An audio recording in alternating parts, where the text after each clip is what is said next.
আজকে বানাবো রুই মাছের একটি রেসিপি। আমি রূপাস কুকিংয়ে সবাইকে ওয়েলকাম। আজকে বানাবো রুই মাছের একটি নতুন ইউনিক রেসিপি। ফার্স্টেই ধনে পাতা কিছুটা পরিমাণ নিলাম, তারপর আদা, রসুন ও কাঁচা লঙ্কা দিয়ে একটি মিক্স পেস্ট করে নেব। পেস্টটা এবার সাইড করে রেখে মাছ ভাজা করব। তার জন্য মাছগুলো ভালো করে হলুদ লবণ দিয়ে মাখিয়ে নিলাম। কড়াইটা ভালো করে গরম করে ফার্স্টে তেল দিয়ে ভালো করে গরম করে তেলটা, তারপরে এক এক করে মাছগুলো ভাজা করে নিচ্ছি। উল্টে পাল্টে এবার মাছগুলো এক এক করে ভাজা করে নেব।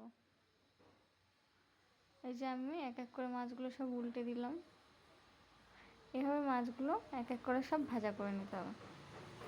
ভাজা হয়ে গেলে তারপরে আমি ফোড়ন দেবো। ফোড়নে থাকবে জিরে, শুকনো লঙ্কা ও গোটা গরম মশলা। তারপরে অল্প একটু লবণ দিলাম ওই মিক্স করা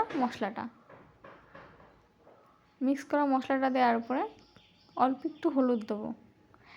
এখানে বেশি পরিমাণে হলুদ দিতে হবে না, অল্পই দিতে হবে, কালারটা একটু সবুজ সবুজ আসবে। তার জন্য একটু অল্প হলুদ দিলাম।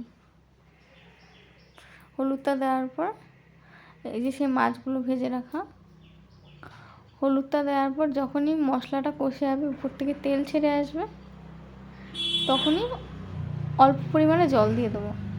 এটা বেশি ঝোল ঝোল হবে না, কষা কষা হবে। এই যে তেল ছেড়ে আসলো, তেল ছেড়ে আসার পরে উপর থেকে দেখুন দেখবে তেল ছেড়ে আসছে, তারপরে অল্প পরিমাণ জল দিয়ে দিতে হবে।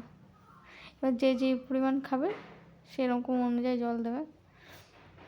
জলটা যখন এরকম ফুটে আসবে টকবক করে, তখনই আগে থেকে ভেজে রাখা মাছগুলো পরপর দিয়ে দেবো।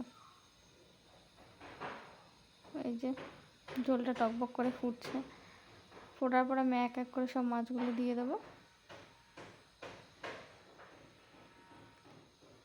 মাছগুলো এবার ভালো করে দিয়ে বেশিক্ষণ নাড়াচাড়া করার দরকার নেই, হালকা হাতে নেড়ে ভালো করে ফুটিয়ে নিলে হয়ে যাবে।